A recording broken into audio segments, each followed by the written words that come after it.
बल्ले का निशान मिलेगा या नहीं, पीटीआई को खतरा। सबकी नजरें इलेक्शन कमीशन पर लग गई हैं।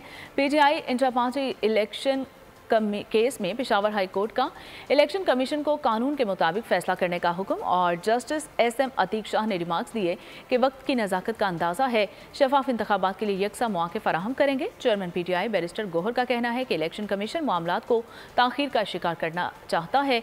अगर इंट्रा पार्टी इंतखाबात को तस्लीम ना किया गया तो इंतखाबी निशान बल्ला नहीं मिलेगा। नॉमिनेशन पेपर फाइल करने की आखिरी तारीख है, इसलिए बहुत बड़ा खदशा होगा कि हमारे सारे कैंडिडेट वो इंडिपेंडेंट बन जाएंगे। हार्स ट्रेडिंग शुरू होगी। आर्टिकल 62 और 63 की कोई नाअहली नहीं है इमरान खान साहब की। उनकी जो कन्विक्शन है उसमें सेंटेंस सस्पेंड हो चुकी है। इलेक्शन लड़ेंगे लाहौर, इस्लामाबाद और मियावाली, लेकिन अभी देखते हैं शायद 2 से लड़े या 3 से। हम मुस्तफी होने के मुतालिबे को बिल्कुल सपोर्ट नहीं करते। इलेक्शन सर पर आ गए, इलेक्शन शेड्यूल अनाउंस हो गया। मैं नहीं समझता इस वक्त ये मुतालिबा करना जायज़ है, क्योंकि इससे इलेक्शन डिले हो।